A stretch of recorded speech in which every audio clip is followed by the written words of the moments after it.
박수로 맞이해 주시면 고맙겠습니다.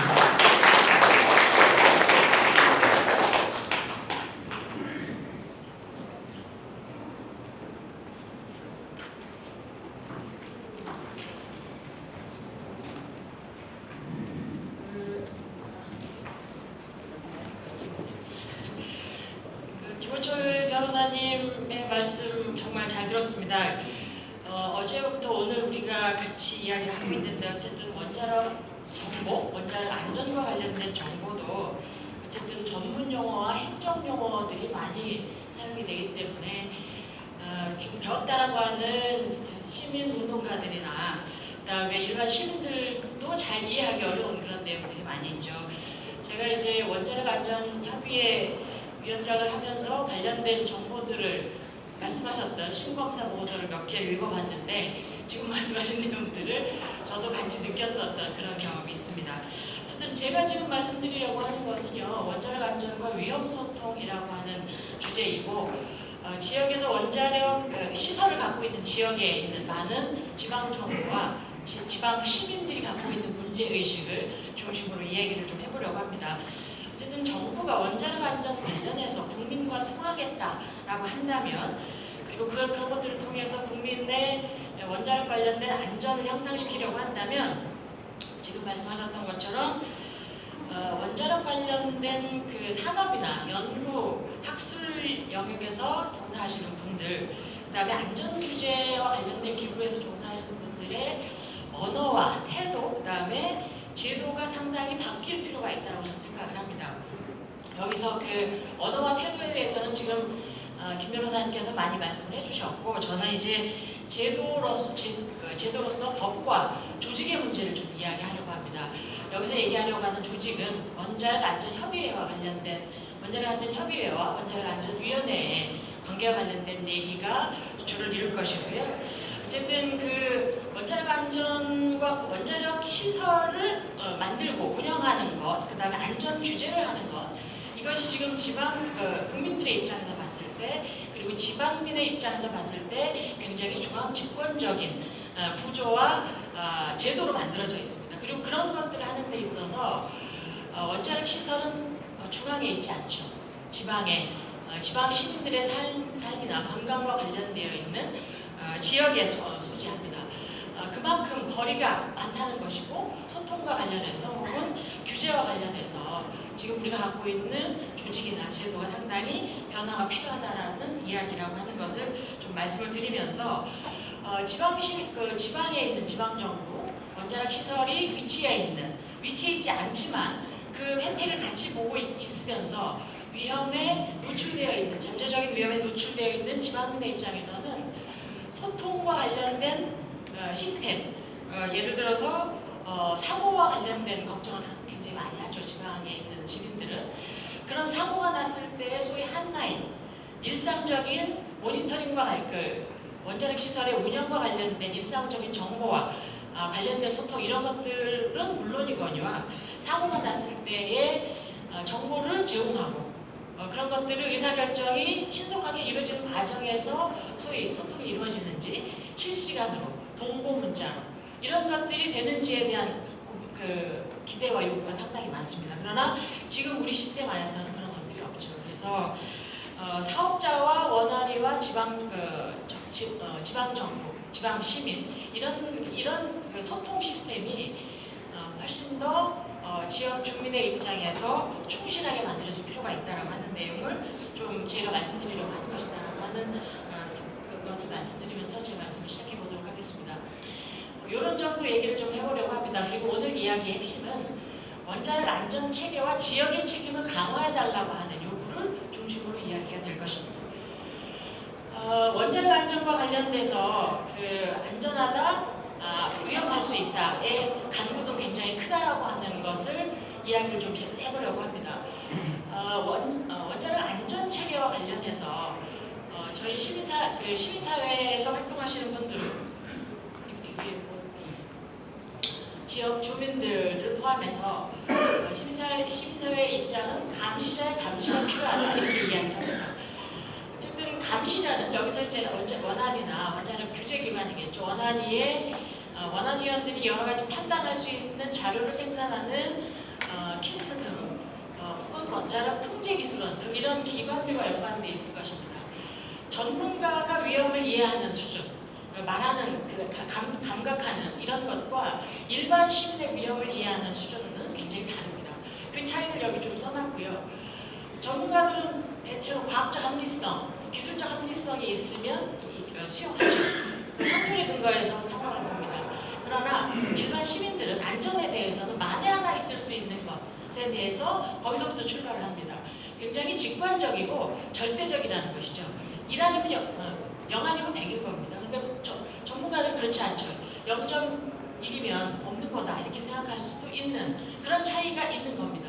수용 가능 정도를 그렇게 보는 것이고 일반 시민들은 안전하냐 아니냐 이렇게 본다는 것이죠.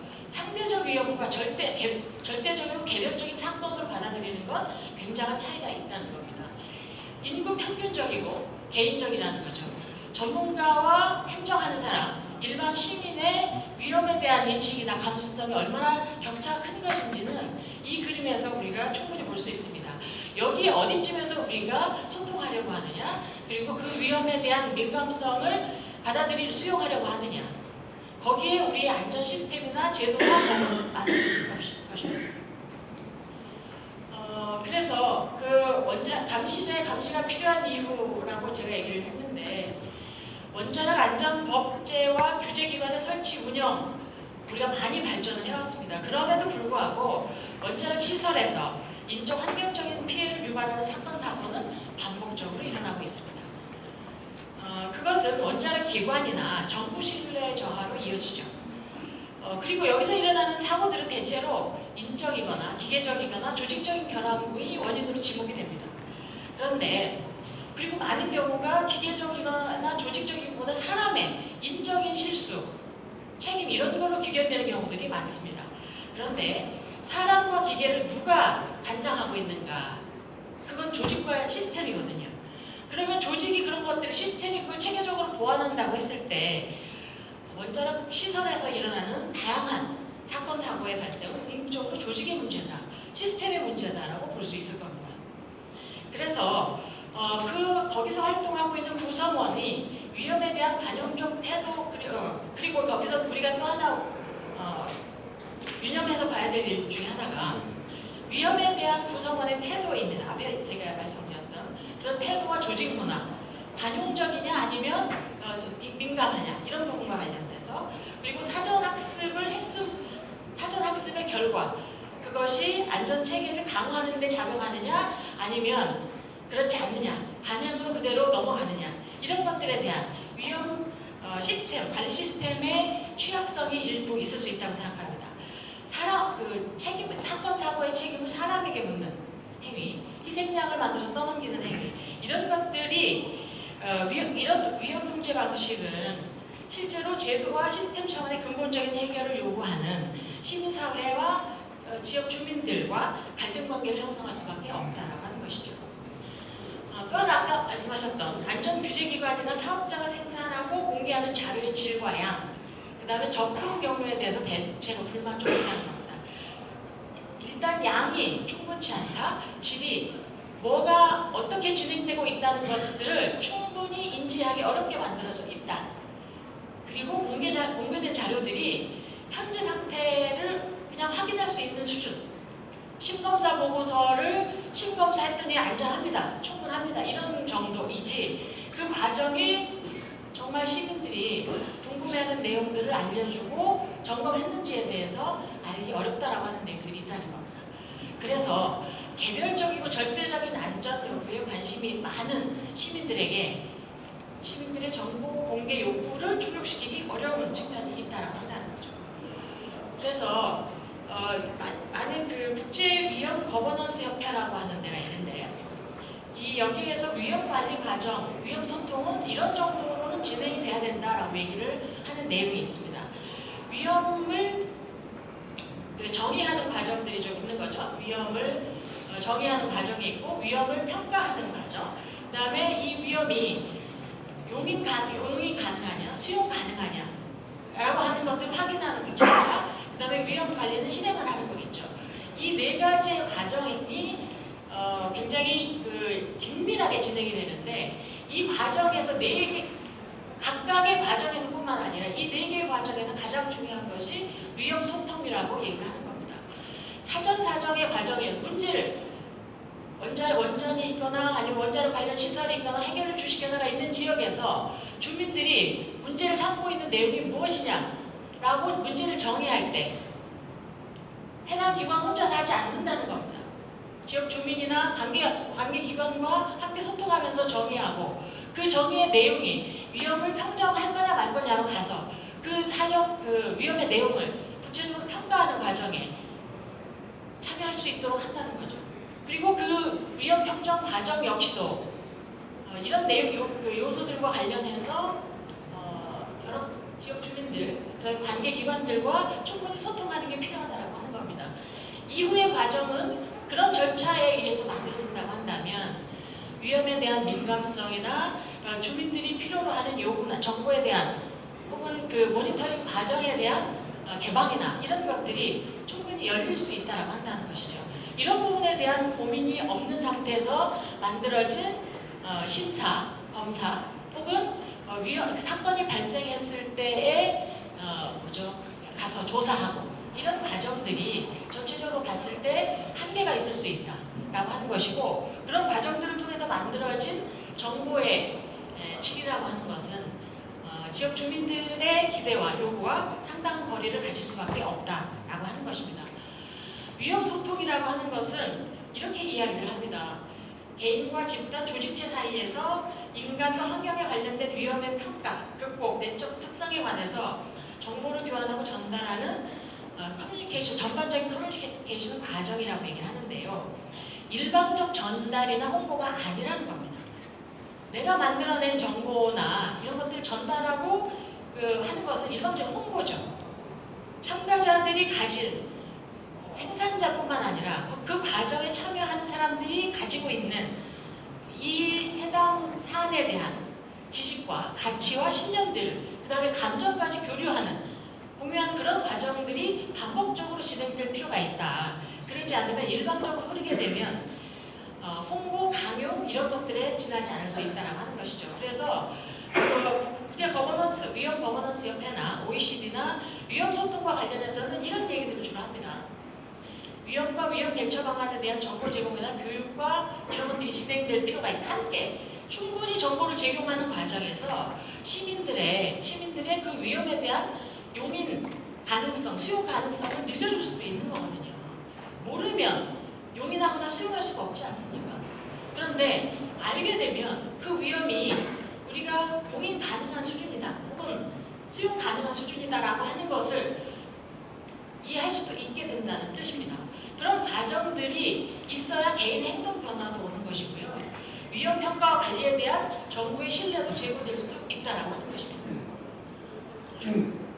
그래서 위험 소통은 위험 요소에 대한 노출이나 취약성 등에 대해서 이해관계자들의 인식을 제고하고 위험에 대한 대응이나 회피와 같은 필요한 수단에 대한 정보도 제공을 하고 위험 노출에 관한 지식을 확산시켜서 재난을 예방하는 데 함께 공동으로 노력할 수 있도록 하는 그런 과정이기도 하고요. 위험을 완화하고 준비를 위한 공동 투자의 필요성을 늘리는 그런 논의를 활성화할 수 있는 과정으로 갈 수도 있다는 겁니다. 그러면 원자력 시설을 만들고 위험을 관리하고 예방하는 데 대한 비용이나 이런 것들을 훨씬 더 늘릴 수도 있겠죠. 원자력 안전위원회가 훨씬 더 강화될 수 있는 그런 과정으로 갈 수도 있을 거라고 생각합니다. 위험인지에 있어서 사회적 민감성을 이야기하는 이유는 이런 것들입니다. 아까 말씀드렸던 것과 관련된 내용, 첫 번에 보셨던 슬라이드랑 연관되어 있습니다. 어쨌든 일반인과 전문가의 위험인지 방식에 민감성과 관련된 차이가 있다는 것이고 이것이 사회적이고 행정적이고 그다음에 과학적인 영역에서도 저는 내면화할 필요가 있다. 체계화할 필요가 있다라고 계속해서 주장을 하고 있는 사안입니다. 그래서 원자력 안전 체계와 지역의 책임과 관련돼서 이제 얘기를 좀 나눠보도록 하겠습니다. 여기서는 이제 원자력 안전 협의회와 관련된 얘기를 주로 하는 겁니다.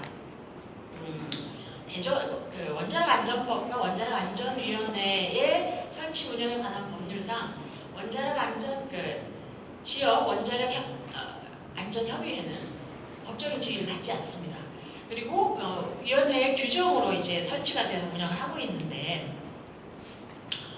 그러다 보니까 지금 이제 여기 뭐 고리 한울 그리고 저는 대전에서 왔습니다만 원자력 발전소가 있거나 아니면 원자력 발전소는 아니지만 원자력 발전소에 준하는 위험성을 내포한 연구용 원자로나 교육용 원자로 그다음에 방사성 폐기물을 관리하고 있는 그런 시설 그런 지역들에 대한 위험시설 관리에 대해서 사실 지방정부와 지역 주민이 안전할 권리를 충분히 보장받고 있지 못하고요. 그런 지방정부의 관리 책임의 한계가 상당히 많이 있습니다. 그래서 원자력 시설의 소재 그리고 그로 인한 잠재적 위험으로부터 지역사회와 시민을 보호하고자 하는 게 지방정부인데 지방정부가 그런 일을 할 수 있는 권한이나 책임이나 이런 것들이 굉장히 약하다는 겁니다. 법으로 보장되어 있지 않기 때문에 지방정부가 조례를 통해서 그런 걸 만든다 하더라도 상당한 한계가 있을 수밖에 없다. 기구, 그 다음에 예산 이런 것들을 지방정부가 자기들이 갖고 있는 원자력 시설의 위험을 관리하기 위한 비용을 조직을 중앙정부 이상으로 강화할 수가 없다는 겁니다. 그런 것들을 하려고 하면 사실은 중앙정부 그 다음에 국회가 그런 법안을 만들어주고 강화하는데 협력을 해야 한다는 뜻이죠. 근데 지역에 이제 그 원자력 발전소가 있는 지역 같은 경우는 특별법에 의해서 예산도 좀 확보가 되고 관련된 조직들, 민관 감시기구나 이런 것들을 만들어서 운영을 해볼 수 있는 예산도 일부 있고 하긴 합니다만 한계가 많다는 뜻이고요.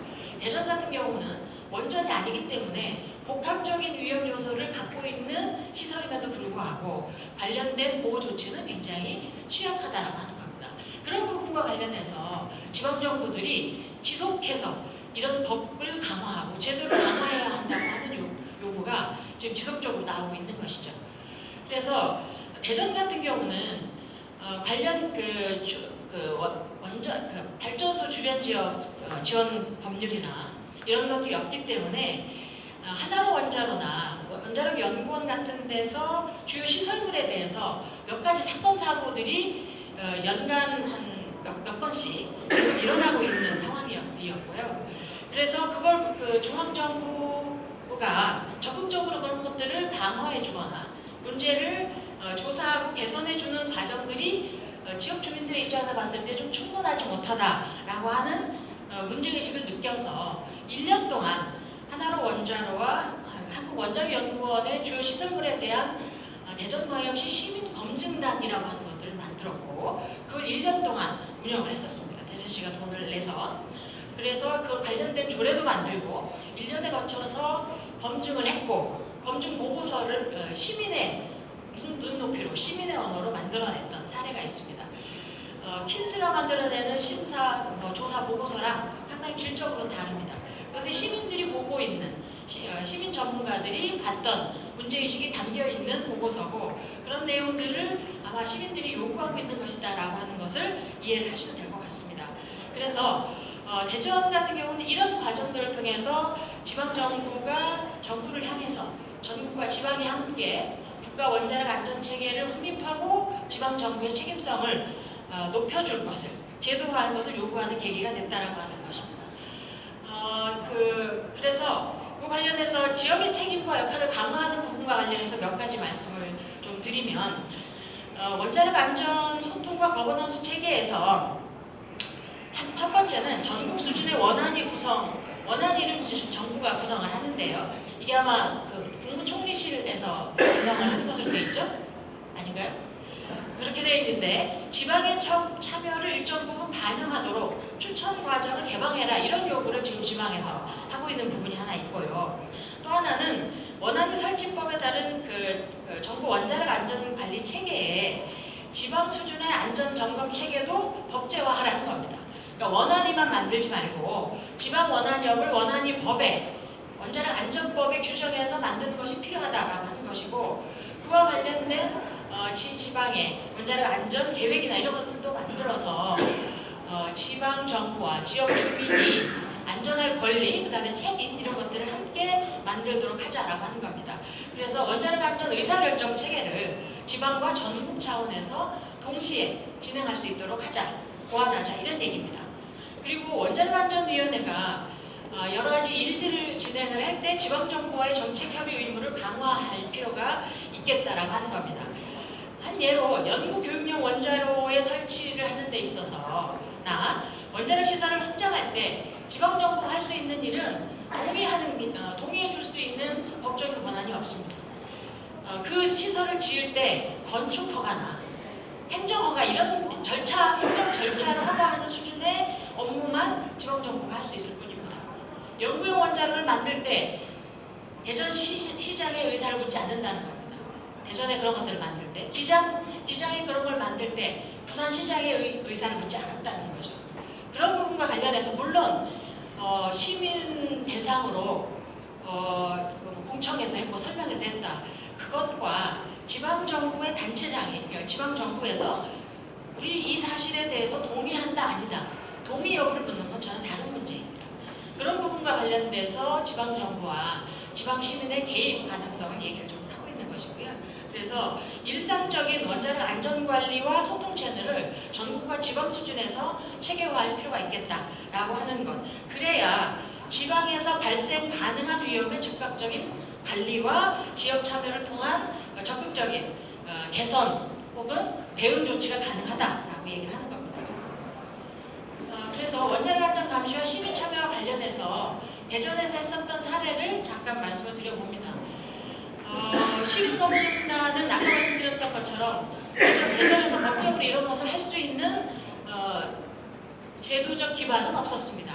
그래서 이걸 하기 위한 하나로 원자력 연구원에서 발생한 사고였는데, 그것과 관련해서 하나로 원자력 연구원으로 하여금 이런 시민 참여 모니터링에 개방할 수 있도록, 허용할 수 있도록 하는 과정들은 행정 절차를 통해서 굉장히 많은 오랜 설득과 노력을 통해서 만들어냈고, 행정적으로는 관련된 조례를 만들고 그 조례에 근거해서 여러 가지 활동들을 했다라고 하는 겁니다. 그래서 이거는 이제 조례를 제정했고 시장, 부청장들이 함께하는 간담회를 진행을 했고 공동성명을 채택을 했고 등등 여러 가지 일을 진행을 했었고요. 시민검증단은 1년 동안 활동을 했는데 27명이 주민과 시민단체와 전문가와 시의원과 공무원이 참여하는 형태로 운영을 했습니다.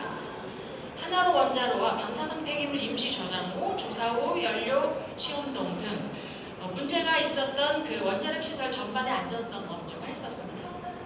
그래서 여러 가지 6개 분야로 나눠서 검증을 했고요. 종합 검증 보고서를 발간했고 약 80건인가요?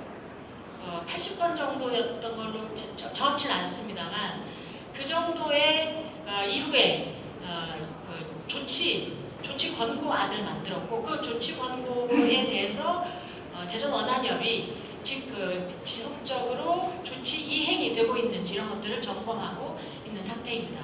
그러나 조치 이행과 관련해서 아까 이제 김호철 변호사님께서 앞에서 말씀하셨던 것처럼 과정이 얼마나 충실했는지, 결과가 시민들이 보기에 만족할 만한 수준인지 저희가 충실한 것이라고는 만족스럽지 않은 부분이 좀 있는 부분도 있습니다. 네, 정부와 원자력과 관련된 시민의 신뢰와 관련해서 왜 이런 일들을 하고 있는지와 관련해서 근거가 되는 내용들이 되겠는데, 그래서 몇 가지 얘기를 좀 드리면서 우리가 국민과 통하려고 하는 안전소통을 하기 위해서 어떤 것들이 더 필요한지를 잠깐 말씀을 드려보도록 하겠습니다. 정부와 원자력 안전에 관한 신뢰는 보시다시피 이 정도입니다. 그러니까 이게 지금 60점 만점이 아닙니다. 100점 만점입니다. 그런데 정부 신뢰, 원자력에 대한 신뢰가 상당히 높지 않다, 보통 미만이다라고 하는 것이 이제 나와 있는 거죠. 원자력 관련 정부 신뢰는 요 자료는 요 논문입니다. 근데 이게 아마 원활이가 원자력 에너지와 신뢰와 관련된 조사를 하고 있는 것으로 보이고 이건 2014년 자료입니다. 그 이후에도 아마 조사를 하셨을지 모르겠는데 그 자료는 제가 찾지는 못했고요. 그래서 정부에 대한 신뢰는 원자력 안전과 관련해서 정부가 하는 일, 정부 관료가 하는 일이 충분할 것이다라고 하는 부분과 관련돼 있다라고 보시면 될 것 같습니다. 말씀드렸던 것처럼 보통 수준 미만이라고 하는 것이고요. 그다음에 요거 이제 관련돼서 역량, 정직, 국민보호, 공정성, 개방성, 가치 유사성 규제와 관련된 건데 그나마 역량이 제일 높습니다. 제일 낮은 것은 가치 유사성이나 규제와 관련된 부분이 그래도 더 낮다. 이 부분과 관련해서는 우리 원안이나 킨스나 통제 안전 규제 기관들이 훨씬 더 노력할 필요가 있다라고 하는 부분이 있는 거고요. 원전 사고와 원전 비리 전후에 원자력 신뢰 관련해서 변화를 보여주는 건데 원자력 신뢰 사고 전과 후 봤을 때 신뢰도는 상당히 떨어지는 것으로 나오고 있죠. 그래서 그런 부분과 관련해서 우리가 좀 고민을 해볼 필요가 있다. 후쿠시마 그다음에 원전 비리 이후에 신뢰도는 약화되었고 그럼 그만큼 우리가 정부 신뢰나 원자력 안전과 관련된 기술적 신뢰, 과학적 신뢰를 높이기 위한 노력은 훨씬 더 진작될 필요가 있다는 것들을 보여주는 것이라고 보여집니다. 정보와 관련돼서는 사실 여기도 여전히 낮은 편인데요. 정보의 질과 관련된 거죠. 신뢰 가능한가, 그 다음에 사실 근거하는가. 요게 두 가지가 좀 비교적 높은 것으로 나오고 있고 정확하냐에 대해서는 시민들이 굉장히 낮은 점수를 주고 있다라고 하는 겁니다. 그런 부분과 관련해서 국민들이 쉽게 이해할 만한 정보를 주는 것은 굉장히 필요하다라고 하는 거겠죠. 그 다음에 정보 공개 수준과 관련해서 공개도에 비해서 자유롭게 사용 가능한 정보는 좀 있는 편이지만 공개된 정보의 양은 여전히 부족하다라고 하는 부분과 관련돼서 국민들이 생각하고 있다라고 볼 수 있겠습니다. 그래서 정보의 양과 그 다음에 기관이나 정부에 대한 신뢰가 낮다라고 하는 것이 우리가 갖고 있는 현실이고 그런 부분과 관련해서 우리가 조금 더 노력할 필요가 있다라고 하는 부분을 말씀드리겠습니다. 안전 신뢰 향상 방안은 마지막으로 이거 말씀드리면서 마치도록 하겠습니다. 위험 정보의 솔직한 공개가 국민의 불안과 부정선서를 그만큼 줄일 수 있다라고 하는 것이죠. 함께 고민하면서 제 발표를 마치도록 하겠습니다.